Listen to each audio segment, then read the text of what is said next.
Mambo Team Africa Worldwide. Habari ya asubuhi. Once again, it's your brother back. I want to talk to you all a little bit about a new direction I'm taking with my channel. It's still going to be named Team Africa Worldwide. However, I don't think I'm going to spend much more time on social commentary. I've been operating this channel for over a year now. I started last November. It's now December. So I started in November of 18, and now it's December of 19, and soon to be January of 2020. So going into the new year, I want to take a new direction. Um, Before I was using the channel to express my opinions and hopefully influence people to share my opinions on uh, different aspects of Pan-Africanism and what's going on with the African family worldwide. But now I'm going to take a new direction. I'm going to keep my old videos up for people who might be interested in those. But from here on out, the vast majority of my content is going to be about my self tutoring in the effort to learn the language Kiswahili. I know a few sentences. I've been to East Africa. You've seen in my other videos, I promote that how many times I've been to Kenya. I hear to become really fluent in Kiswahili is good to spend some time in Tanzania or Tanzania, as some people say, because the Kiswahili is more pure. Um, and in Kenya, they call it Sheng. That's a mixture of English and Kiswahili. So I do plan to include Tanzania in my next travels to the continent. Although Kenya is still my second home. I love that place. I love those people. Um, the reason I decided to do this is because I just have my hands in a lot of different projects, and there's already so many people doing social commentary. And to be honest, I wasn't really successful with it because I'm not the type of person who clout chases. I'm not the type of person that uses other YouTubers' names. I'm not the type of person that rides off of current news stories or social media trends. Basically, uses certain celebrities' names as buzzwords to get my views. I mean, I know all that is smart marketing and good business, but for some reason that doesn't sit well with my soul. So what I'm going to do now is focus probably 95% on my journey of learning Kiswahili. I think that'll be a little bit different. I have seen some other Kiswahili sites, but not of this nature. Most of the Kiswahili sites that I've seen are teachers who already know Kiswahili, who are already fluent and are teaching. This is a different approach. I am a student of Kiswahili, and I'm hoping that this can be somewhat of a Kiswahili club and that you can learn the language with me. Um, And I think that it's very, very important for Africans worldwide to learn this language because it's the most widely spoken language throughout the continent. There is a language in Nigeria. I'm not sure which one. It might be Hausa, but there is a language in Nigeria where they actually have more speakers than Kiswahili speakers. However, the language is more concentrated only in Nigeria, and the reason is more people speaking that language is because there are so many Nigerians. That's the most populous country on the continent. But as far as being widespread, Kiswahili is spoken in Tanzania, is spoken in Kenya, is spoken in parts of Uganda, I believe parts of Rwanda. Um, is spoken in parts of the Congo. Is spoken in, I believe, as far south as parts of Zimbabwe, maybe. And just recently, South Africa announced that they were making it the official language, and I'm sorry, they've decided to add it to their curriculum. And as far as the African Union is concerned, it's my understanding that they are going to adopt Kiswahili as the official language of the African Union soon. And as far as being an African American, I believe that most of us have a little bit of exposure to Kiswahili due to the fact um, that some of us celebrate a holiday called Kwanzaa, which actually starts today. So Habari Gani. On the 26th of December is the first day of the African American holiday known as Kwanzaa, and we say Habari Gani, and it's 7 days long, and you respond with the Swahili word of the day, which is one of the seven principles of Kwanzaa, and unfortunately, right now it escapes me what the principle of today is. However, not at work. I'm sorry. I say a lot. I'm gonna work on that.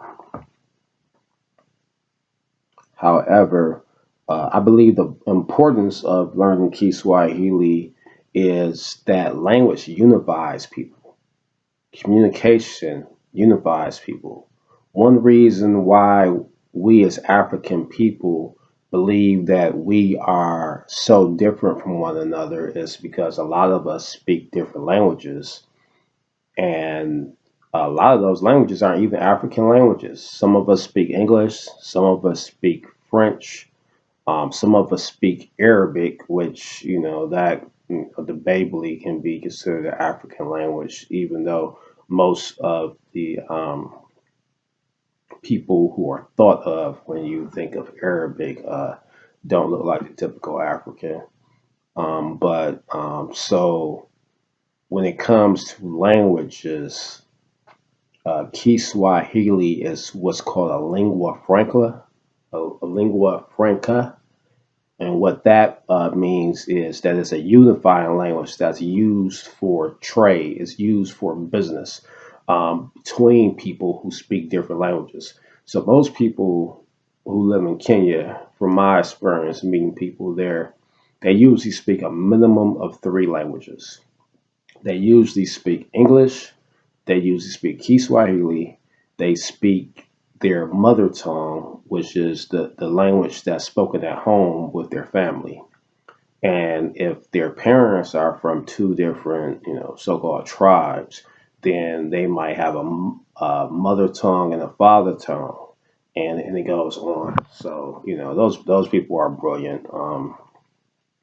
A lot different from us. Most people in America only speak English, and if we speak anything else, we might speak a little Espanol.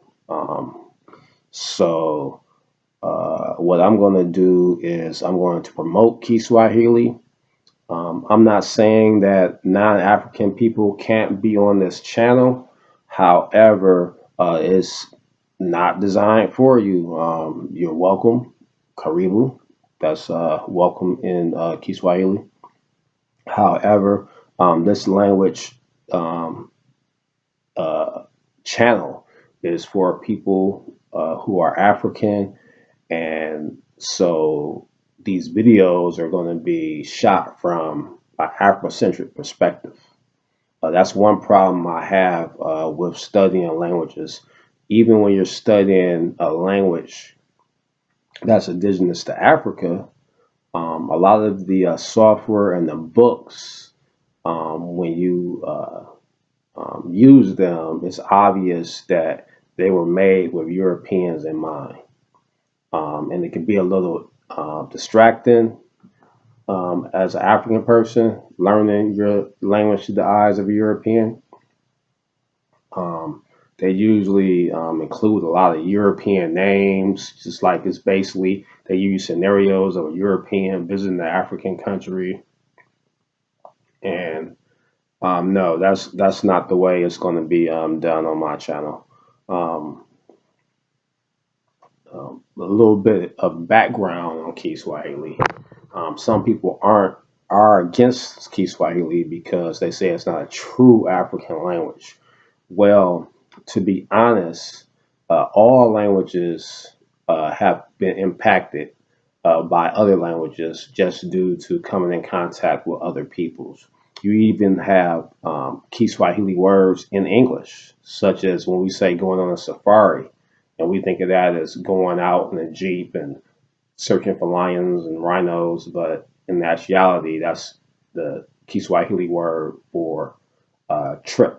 So any trip is a safari. So that's just one example. And English is impacted by Latin words, French words. So every language is impacted by other languages, some more than others. So by East Africa being so close to the so-called Middle East, um, Arabic has strongly influenced Kiswahili. However, Kiswahili is a Bantu language, and Bantus are the largest group, or um, if they're not the largest group, they're one of the largest groups on the continent.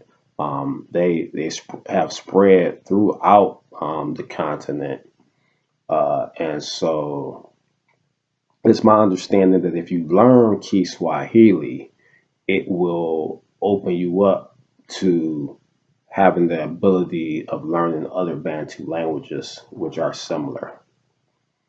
So that's what I'm going to do on this channel. Hopefully, people like it. Like I said, I don't claim to be an expert. I don't claim to be fluent.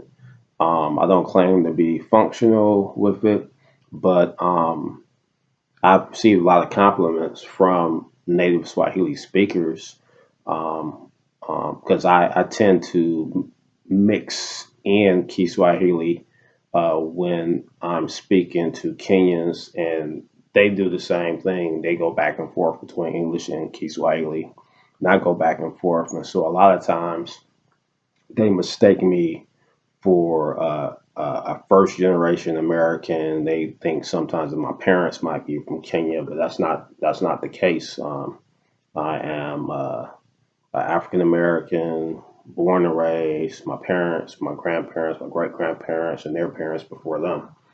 I'm just a brother who knows who I am. I'm an African man, and therefore I know this language that's coming out of my mouth right now is not the language of my ancestors. And although it is good to know because it's one of the main languages, if not the main language of trade, is English. Now it's time for me to take the time to learn an African language so that I can unify with the people of my homeland, which is Africa. Okay, so I hope that wasn't too boring. I just wanted to let everybody know what the direction of Team Africa Worldwide will be starting in the year 2020. And I hope you enjoy whatever holidays you may or may not celebrate. And with that being said, Asante Sana for watching, and Kwaheri Kwasasa.